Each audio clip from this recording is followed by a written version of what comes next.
Pursuant to the New Jersey Open Public Meetings Act, Public Law 1975, Chapter 231, the Board Secretary caused notice of the meeting to be given to the public and the press on January 5th, 2017. Mr. Clark, would you please call the roll? Mr. Donner? Here. Mr. Miller? Here. Mr. Munoz? Here. Mrs. Shanis? Mr. Silverstein? Here. Mrs. Turnbull? Here. Mr. Walcott? Here. Mrs. Zilbershog? Mrs. Cornelison? Here. Okay. Would you please all join me in the Pledge of Allegiance? I pledge allegiance to the flag of the United States of America and to the republic for which it stands, one nation, under God, indivisible, with liberty and justice for all.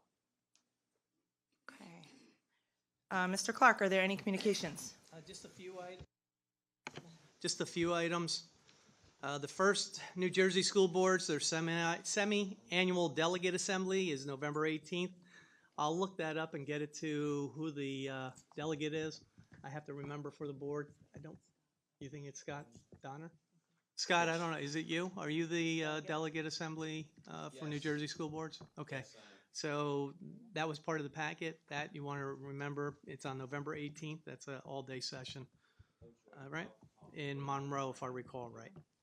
The next is New Jersey School Boards Association. This is the Union, Essex, and Hudson Counties joint meeting. It's on November 9th. That's at 6 p.m. and that's at the Harrison High School. And for that, Union County, who's that one?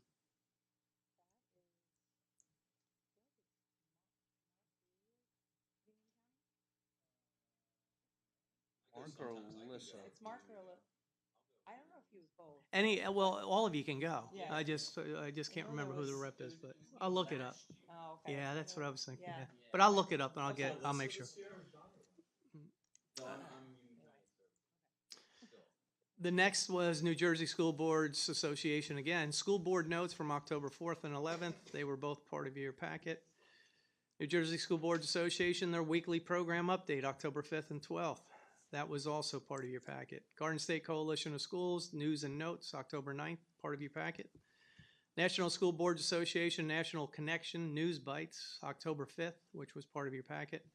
National School Boards Association, National Connection Daily from October 2nd through October 13th, which was part of your packet. And that's all I have for you. All right. Not my turn. I move to approve the minutes of the regular meeting and executive session of October 2nd, 2017. Moved by Mr. Silverstein, seconded by Mr. Munoz. Any discussion? All in favor? Aye. Opposed? Abstentions? Just Mark.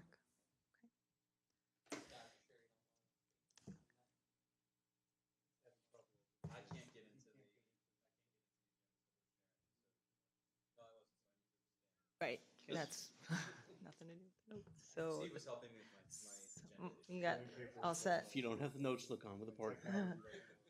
Share with a friend. Mr. Clark, you all set? Yes, I have that. Okay, we are going to move on to the superintendent report. We have Mr. two Vino. items tonight. The first one is Oh, wait.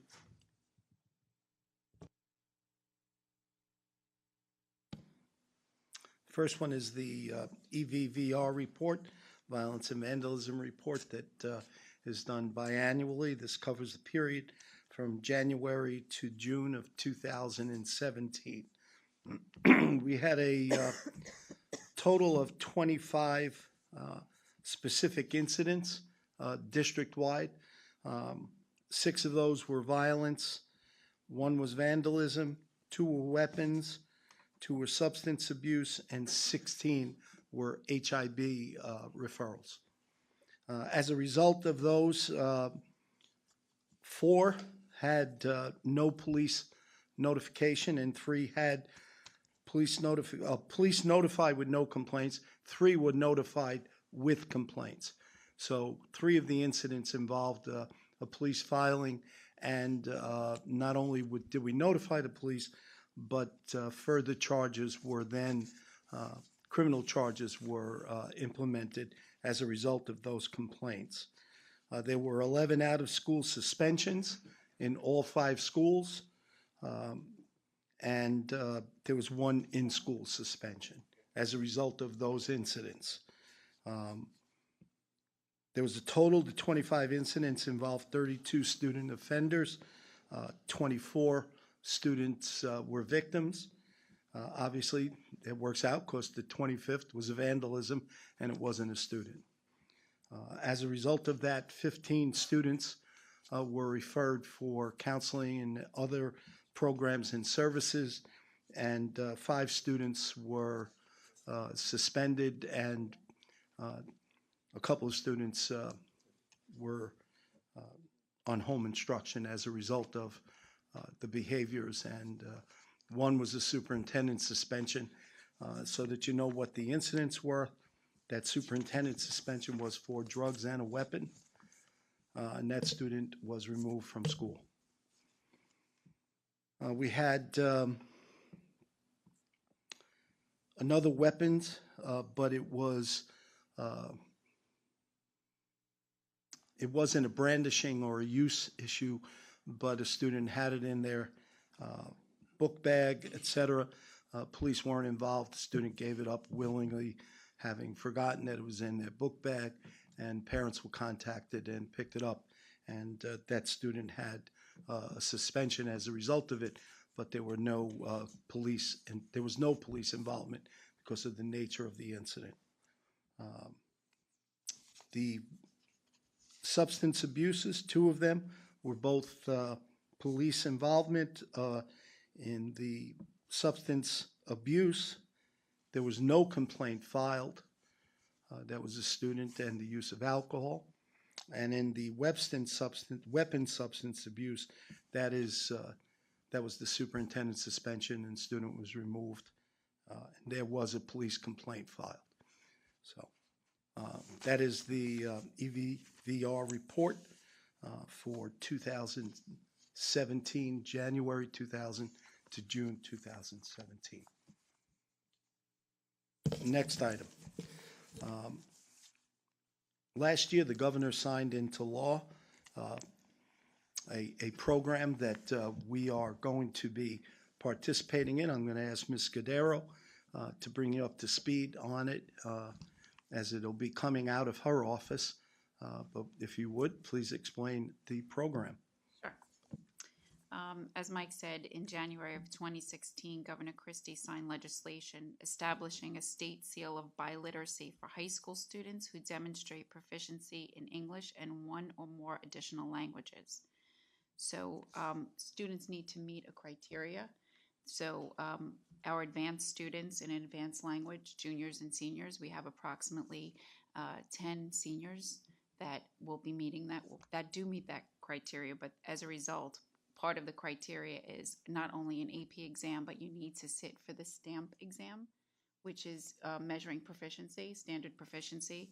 And it's an exam that's acknowledged by the state. The results go right there, and it's really confirming that the student is eligible and meets the criteria designated to be biliterate. So they will receive a seal on their diploma, and they will be acknowledged during graduation in the program. In the graduation program? Their name with the designation of biliterate will appear in the graduation program, will be announced during senior awards, obviously, and they will have a seal affixed. The state will give us a seal to affix to their diplomas, indicating that they are graduating with biliteracy. So And, it's and it'll be on the transcript too. and it will be on the Yes. transcript as well. Yes. So it's a prestigious program, and we have several students that we believe meet the qualifications and will pass the assessment instrument that certifies it. So we're looking forward to that. It's a nice incentive. Like they start in 9th grade, or, I mean, Juniors and seniors, so it's just juniors? yeah. Okay. Because they have to achieve a certain level of advancement. competency in the language, the alternative language. So it really doesn't kick in until junior or senior And year. obviously, it's French, Italian, or Spanish with what we offer. Right. Okay. That concludes the superintendent's report. I move to accept and approve the superintendent's report as presented. Second. Moved by Mr. Silverstein, seconded by Mr. Miller. Any discussion? All in favor? Aye. Opposed? Abstentions? Okay, motion passes. We are going to move on to public input of items of the agenda of the regular meeting. So if you want to come up and speak now on the items that are on the table, you may at this time. Anyone? Nope. Never? Okay. All right, we will move on to the business portion. Mr. Donner, would you please call finance?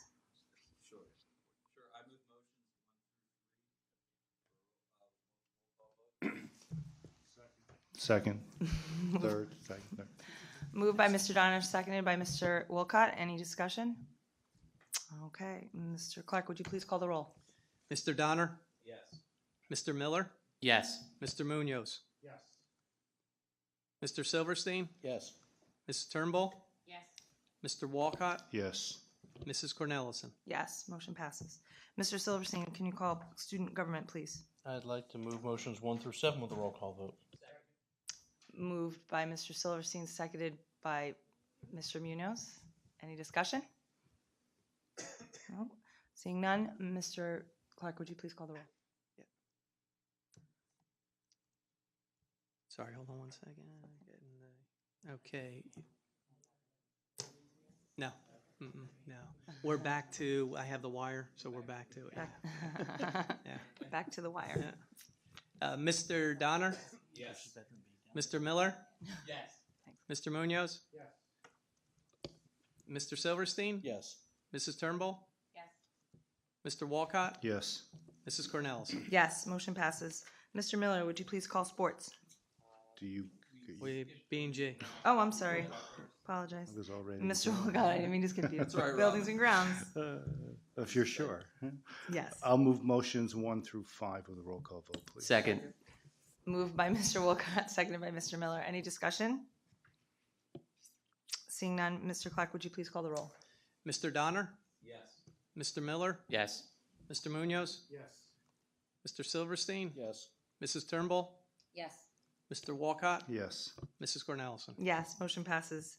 Mr. Miller, would you please call sports? Yes, I move items 1 and 2 with a roll call vote. Second. Moved by Mr. Miller, seconded by Mr. Munoz. Yes. All right. Whatever you As long as we call it. Any discussion? No? Okay. Mr. Clark, would you please call the roll? Mr. Donner? Yes. Mr. Miller? Yes. Mr. Munoz? Yes. Mr. Silverstein? Yes. Mrs. Turnbull? Yes. Mr. Walcott? Yes. And Mrs. Cornelison? Yes, motion passes. All right, we're going to move on to the open public session. This is the portion where we have anybody that would like to come up and speak. This is the time to do it. Before we begin, though, I have just a statement to read. Before I open this meeting to public comment, I would like to highlight a few parameters for our public comment section of our meeting this evening. While your comments are both welcome and encouraged, I must remind you that the board has both a legal and ethical obligation to support its staff members and the proper performance of their duties. Therefore, we ask that you please refrain from making disparaging statements regarding any specific staff members during your comments. If you'd like to come up at this time, please state your name and address. Anyone? This is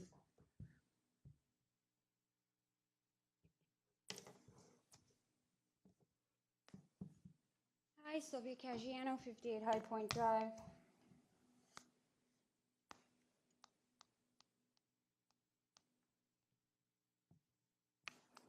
I'm speaking here tonight to report back that all of the questions I have asked during the public comment at the board meetings of September 18th and October 2nd remain unanswered by board members and school administrators. Nonetheless, this week, a board member did take the time to reach out to me. I received a private Facebook message from a board member asking me why the identities of the signatories were not shown on the online petition website against forced looping placements. Or more exactly, why they were shown at first but not anymore. Also, why was there once a counter logging the number of signatures but not now? I was very surprised. Was there some planned retaliation against me, my family, the other parents who have signed the petition?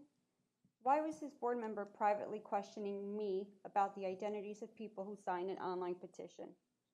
I don't control the online petition website, so I could not respond to this board member.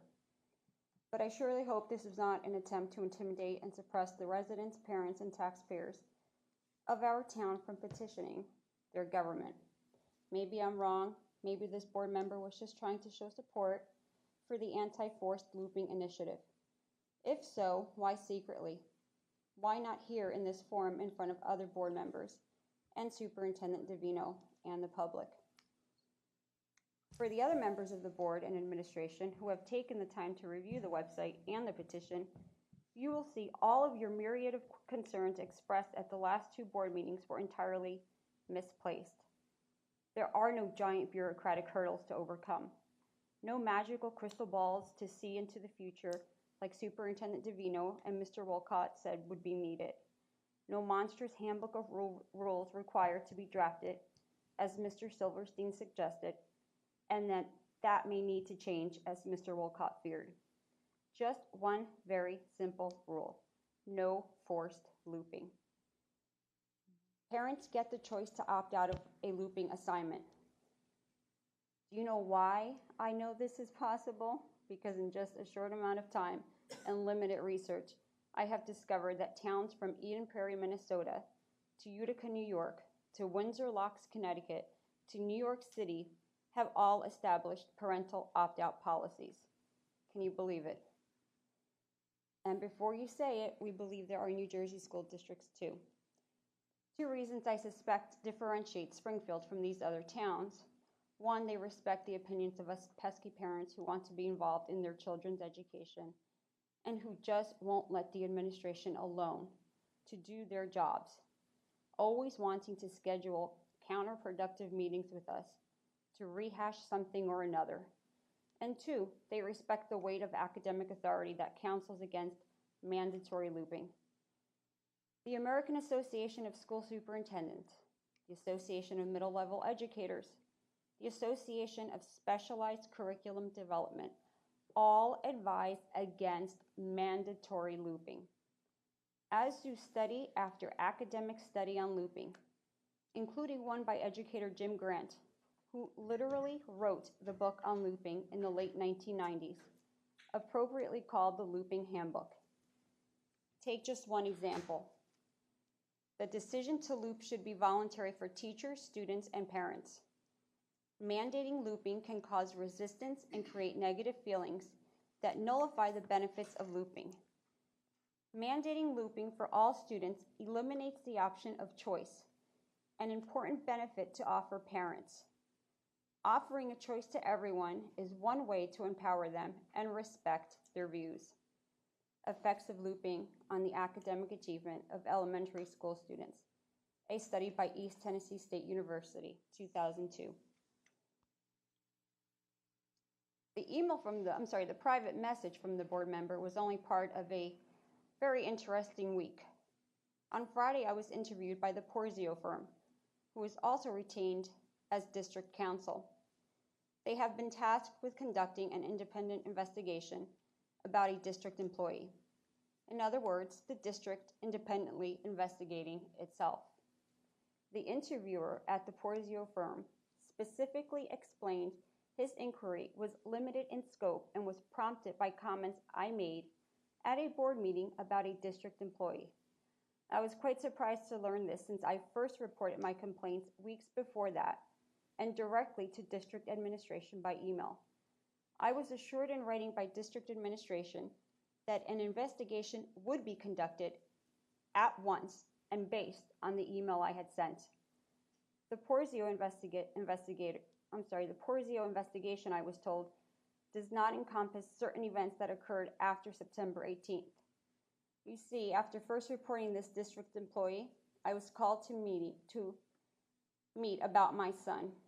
With plenty of time to make the needed arrangements, I made it very clear that I would prefer if the employee, who was the subject of what I believed to be the district's then ongoing investigation, not be present. I confirmed that conversation by email. Anybody want to guess what happened?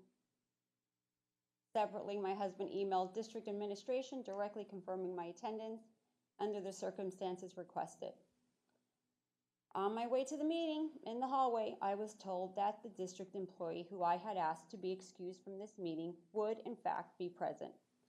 I was given the Hobson's choice of attending the meeting with that person there or postponing and delaying my son's special needs testing. Why? Why was my request refused? Later, in emails to my husband, district administration assured us that our request was not ignored, but that decisions on who attends meetings in this district are not made on quote, unquote, personal issues. I suppose my allegations fall into the category of personal issues. No one who has initiated a complaint against a district employee should be compelled to attend a meeting with that employee during the course of an ongoing investigation. A credible one, at least. A reasonable accommodation could have been made. It should have been made. It was not. Why not should be a matter of concern for this body charged with governing district administration. The Porzio attorney who interviewed me on Friday was very professional and gracious, but he could not offer me any guidance as to how best to begin an inquiry around the events of the September 20th meeting. Knowing only that my public comment here once seemed to spur the district into action, I am here again. Sometimes I just shake my head in disbelief at this district. Secret emails, contempt by administration for meetings with parents, placement decisions that defy the weight of academic authority and the established practices of other towns, botched human resources investigation. Who is running things around here? How many more meetings? When do I get answers? Is that your statement? Yes. Okay, thank you very much. We appreciate you coming and giving your statement. If there's anybody else that would like to come up, now's the time. No? All right. We're going to move on to new business and old business. If anybody would like to discuss. Sure, I have a little new business. Sure. We have closed the public comment. I attended the Dayton PTSO meeting. I just want to give you some feedback from that meeting. The parents were very concerned over the graduation requirements and how they seem to keep changing, as well as were they concerned over the new science test that will be administered to our 11th graders this year. They also asked me to remind the board, as well as the public, that they are having their largest fundraiser, which is their fundraiser that they do every year that benefits the PTSO and Project Graduation. It's a basket auction, a mega basket auction being held on November 15th, which is a Wednesday evening here at the high school. And it is tables. You have to buy tables. Tables are still on sale. They're very upbeat about it. So I know if you've ever been, it's a good time. Please try to go and support the PTSO. That's all right now. With respect to the concerns about science, we have the same concerns, obviously. But on Wednesday, Ms. Scudero, myself, and Mr. Salmon will be attending a presentation on the new assessment instruments, the next generation science standards, and the high school test. We're hoping to get some significant input and some insights into what these assessments are going to be like, how they're going to be implemented, what the implications for implementation are going to be moving forward. Correct me if I'm wrong, Erica, but our current understanding is that well, we know that the 4th grade is not going to be tested, but 5th grade will be tested, 8th grade will be tested, and 11th grade. We don't know the content of those assessments, and We do know they'll be tested this spring, and currently, they're not counting, but they're being assessed. That's our understanding. Hopefully on Wednesday, we'll get more information, and we will report back to the board after that meeting. Okay. I did have another, just just new business, I guess I'd like to bring. I don't know if it's new business, old business, but just based on some comment from the public, could you please explain to me the investigation that was referred to?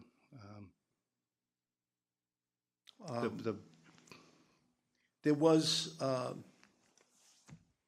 am I free to do that? I can't discuss the investigation, but Can you discuss, what can you discuss? As far as, was there is an independent investigation going on? We can confirm that there's an independent investigation Okay. ongoing, and Okay. because the investigation is ongoing, You can't there- discuss. we're not at liberty to discuss the Okay, details. can you discuss or disclose whether or not there was an investigation that took place prior to the initiation of an independent investigation? Are you aware? well, it was my preliminary that led to the request for an independent investigation. So It'd be bad. You gotta turn yours off before he turns his on. I'm sorry. She'll explain. So our superintendent confirmed that there was a preliminary investigation, and the results of that investigation were disclosed, but another investigation was prompted as a follow-up. So this is a second stage investigation, if you will. Okay, so there was an initial investigation, and then now there is another independent. There was an investigation by the school district, and now there is an investigation by an independent. Yes. Okay, thank you. Just wanted to clarify that.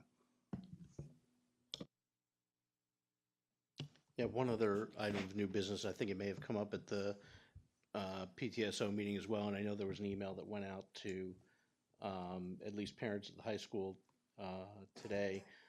There's been, I guess, a little bit of confusion about announcements about the use of PowerSchool versus email for communication from teachers to students and students to teachers, and I was hoping you could just clarify and walk us through what the state of affairs is, so people know what is expected of them. Certainly. First and foremost, the perception that this is a new procedure or a new practice is completely inaccurate. I'm going to say at least 10, maybe 12 years ago, we began with the use of a learning management system known as StudyWiz as the main communication vehicle for teachers to communicate with students.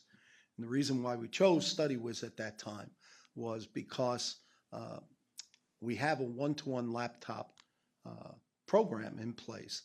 And since we are providing students with that means of communication, we were also looking for a way to create a secure environment in which there can be communication between teachers and students on a regular basis regarding instruction in classroom practices, protocols, et cetera, et cetera, et cetera, et cetera.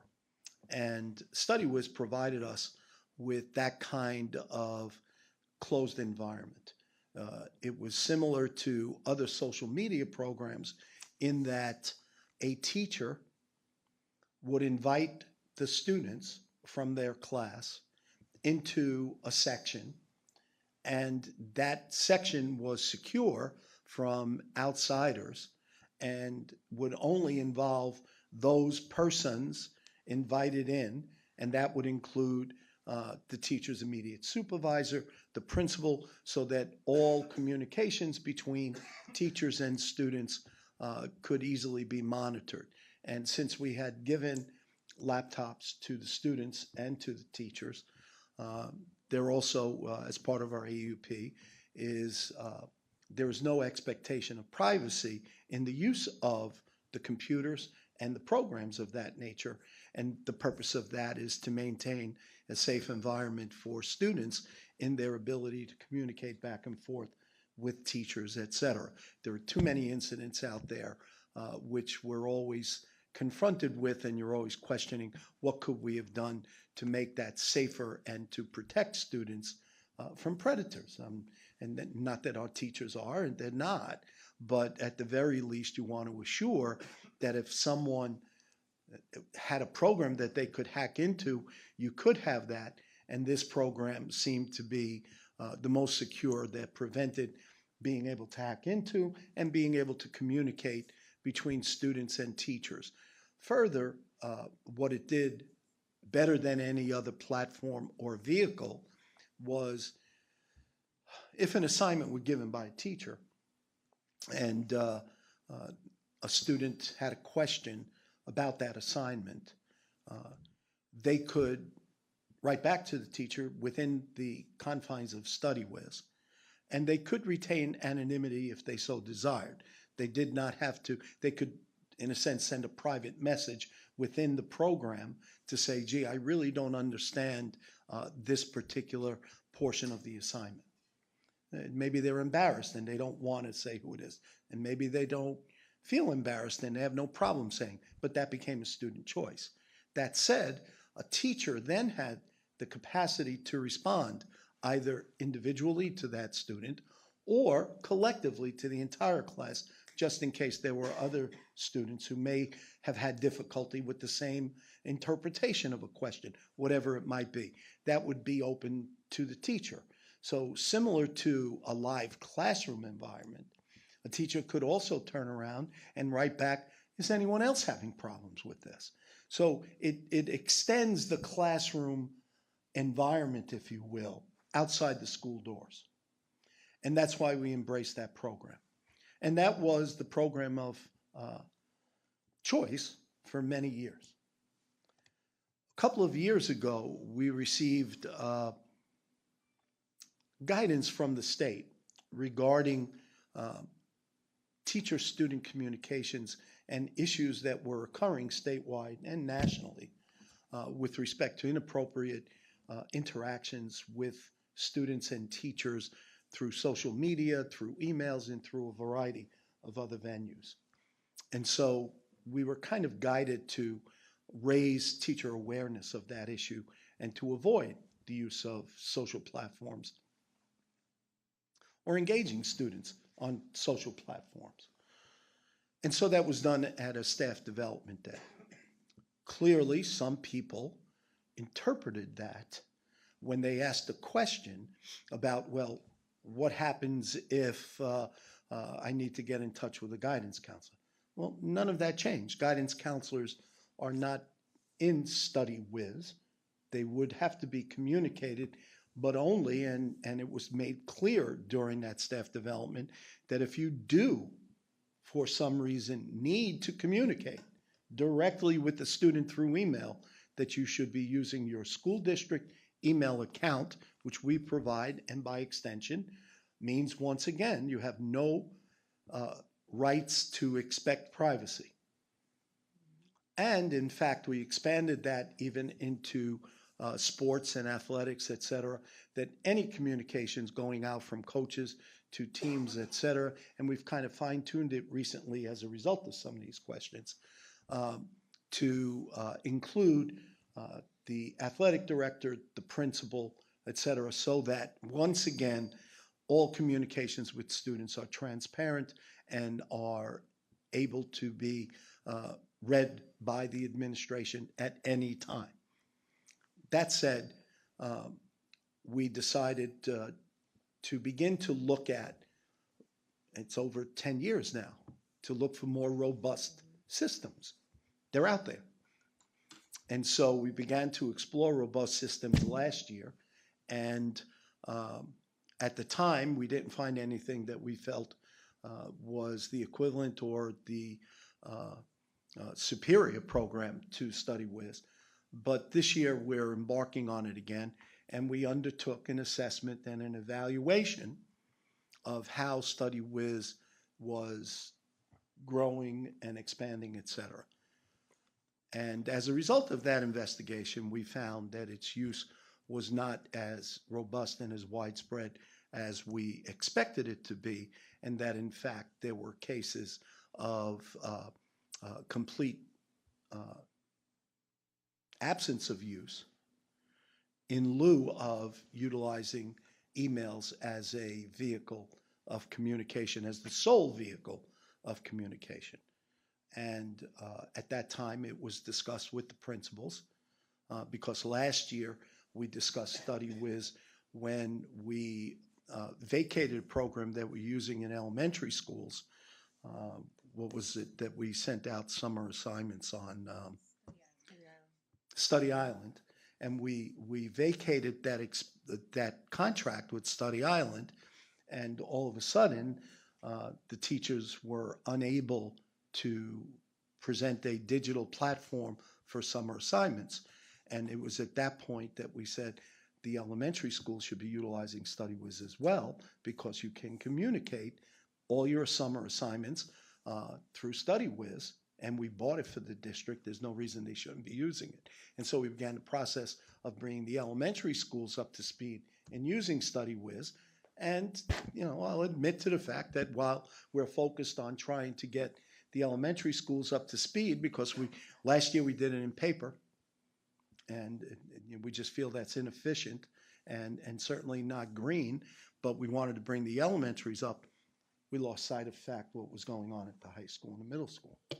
And the survey, actually, as we went around to classes, we found that it wasn't utilized to the degree that we had hoped it would be. And we had a conversation with principals, and they had a conversation with teachers. Unfortunately, that conversation has now begun to morph into something else. A mischaracterization that this is new. It's clearly not new. A mischaracterization that the only way a student can communicate with the teacher is through StudyWiz. That's patently untrue. If a student is asking a teacher, I know one that was brought to my attention, and it's just common sense, that a student is going to ask a teacher to write a college recommendation for them. They don't need to go through StudyWiz. They write to the teacher, can you write a recommendation for me? Teacher writes back yes or no. They let their guidance counselor know, here are the teachers that are going to write recommendations for me. Parents can communicate with teachers through their accounts, and in an emergency, students can communicate to their teachers by saying, you know, it's 10 o'clock at night and I just can't get this, so I'm not going to have it tomorrow. Okay. We also received misinformation that StudyWiz was down a lot. Let me explain something to you. We monitor every program. StudyWiz is maintained on a server in this building. We control it.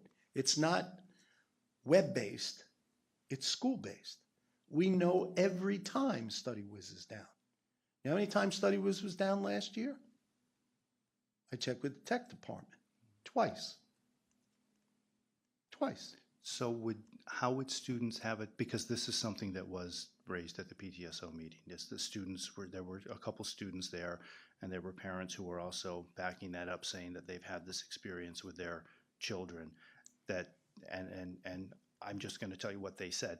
They can't get on. They're not able to get on StudyWiz from their home, so what they have to do is drive them back to the perimeter of one of our buildings, so then they can then get on StudyWiz. I don't know what that means. What it means is they're having a problem with their home system. It's not us, because the manner in which they sign on, whether they sign on, when they sign on at home, they're utilizing their local area network, which is your home.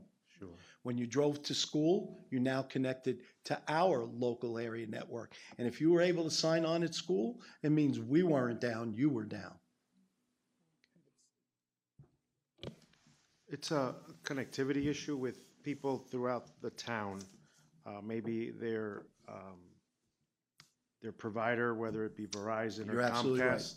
Comcast, because I've had that experience with several parents commented to me, where they come here and they connect, but I've had good connectivity at my house. However, I've had problems also Yes. for my kids signing on, so it's got to do with their provider and connecting maybe to the Sure. Springfield's network. Another issue is what people don't realize, because I heard some people say, and then I had to go to email. No, if StudyWiz, if you can't get on StudyWiz, you're not getting an email to us either. It means we're down.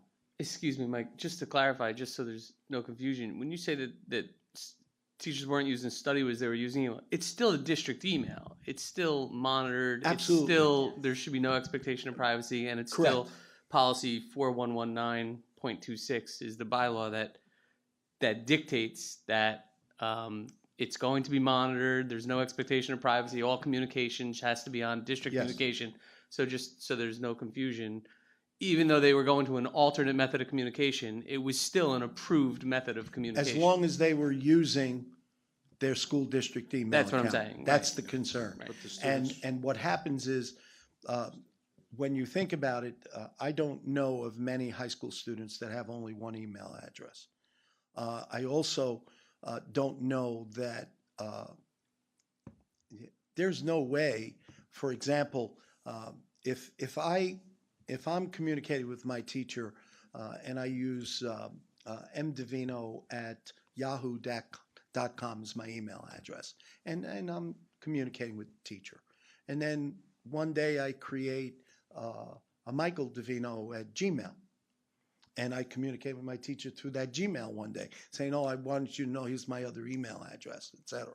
Okay, and then somebody who wants to take advantage of me puts in Mike Devino at hotmail.com and writes an inappropriate email to a teacher. How am I supposed to be able to discern that this is not the real Michael Devino? You can't. And so you are really creating a potential for inappropriate and problematic conditions when, if you communicate through StudyWiz for most of the things that you do, it's a closed environment. The only person responding in there is the person that's been invited in. And yes, it has some drawbacks. You must be signed on. There are no push notifications. And that's part of what we're looking for, by the way. That's why we're looking for a more robust system. Can we find something that will give you push notifications? Maybe we can, maybe we can't. You may find a system that gives you push notifications, but doesn't give you all the other privacy pieces that you're looking for. We have to pick the best solution out of a variety of solutions that'll service the academic and the instructional practices and the security and safety above all else. So I don't know if it totally clarifies it, and hopefully as time goes on, I do want it to be known. There is absolutely no way that someone should be telling a child, no, you cannot write to my school email address. However, they should be saying, but that will not be the general and the normal course of interaction. Right. For example, if a student needed to contact a guidance counselor, or not if, but when they need to contact a guidance counselor, Sure. they can do. They don't have to. They go don't through have, StudyWiz. guidance counselors Exactly. don't have StudyWiz. School- They've got to communicate right. to them. A school nurse, for example, Exactly. an advisor for a club or a class or an activity that they're part That's of. correct. Because that was also things that were addressed at the PTSO meeting. How will they do that? What we're trying to limit is lengthy, ongoing Right. communications and interactions, because at some point, it also becomes burdensome on an individual if you're, and what happens when you send an email to you? You sent an email. You expect a response. The problem is, when you're sending the email, you're not thinking about the multiplicity of emails that are going into that email mailbox. And how many am I able to get to in the course of a day? And if a teacher or someone doesn't respond immediately, there's this immediate sense of they're being ignored. The reality of it is sometimes it's just not going to happen. You know, we've become acculturated to a digital environment in which, because things happen so quickly and so effortlessly, we assume that everything's going to come back in the same way. It's just not. And so to make it as simple as possible is that the majority, the significant majority of communication regarding school, academics, classroom activities, programs, and all of that should take place in StudyWiz. And if there is an emergency, certainly the kid can write an email and say, you know what, it was late and I couldn't get to it. I just wanted to let you know because I wasn't sure you're going to, because the teacher, you got to remember, if you're not getting push notifications, neither is the teacher. And so the teacher has to sign in and see what's in StudyWiz, and then has to assess, evaluate, and decide, do I respond to this individually? Do I respond to this globally? Is this a classroom issue? Is this a student issue?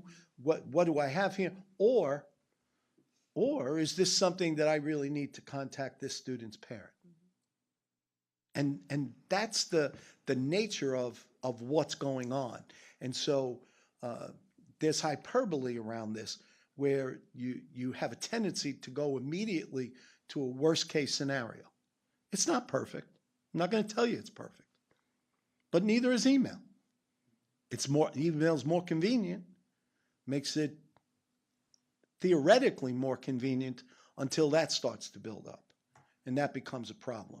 And when people don't respond or you miss it, and then all of a sudden things aren't getting through. So I just hope that everybody understands it's not a change.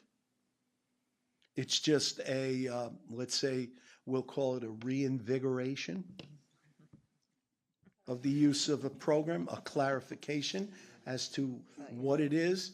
And by the way, it's not written in stone, because we are looking at more robust systems that can give us more power, more capacity, and the ability to reach more students.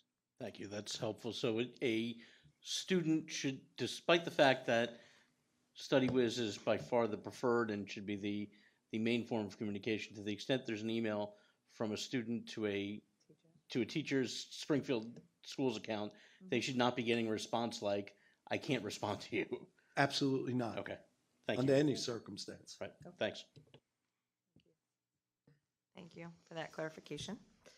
The town meeting was attended by Alyssa, and she would like to report that at the town council meeting that the 50/50 raffle license for the FMG PTA raffle on November 19th was approved. That was it. So the next town meeting is on October 24th, which she will be attending as well. And then I believe I have everybody else in schedule for the rest of the year. That's all I have for the town meeting.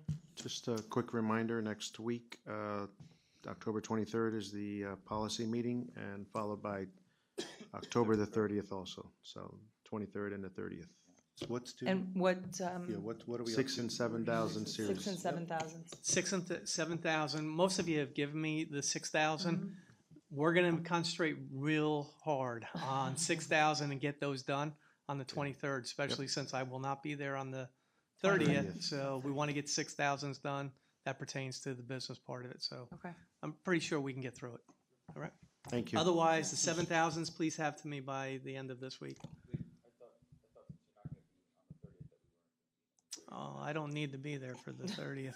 Matt doesn't Yeah, need we to- just wanted to No, we make, agreed to meet. we wanted to make sure Matt was there when we do the For the 6,000. 6,000. We like so I wanna having be him sure. there, Because but- that's the business We do portion. like having Matt there. Yes. Right. Yeah, It's the life of the because party. like Mr. Miller said, it's the business portion. So that's why I wanted them there for the 6,000.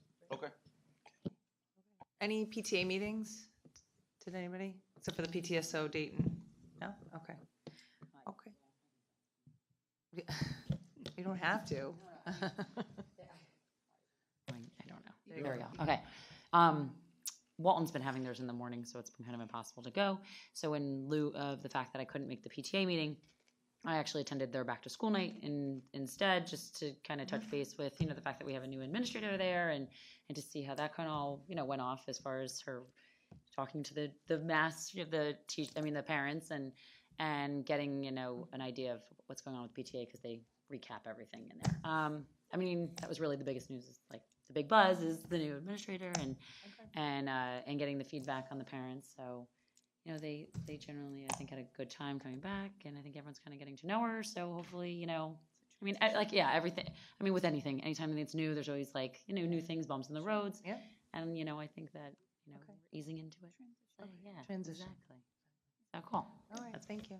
And you guys know, just a reminder to the board that if you cannot make a meeting, please let me know so that I can make sure that someone's there, especially I know the morning meetings are really hard, but we like to have representatives at the PTA meetings because if parents have any questions, kind of alleviates a lot of other things. So if you guys, just another reminder to let me know if you cannot make the meeting. We'd also like to encourage PTSO members to come to the board meetings as well and the board presidents. That'd be great.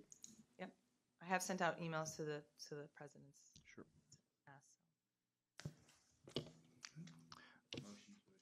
Second.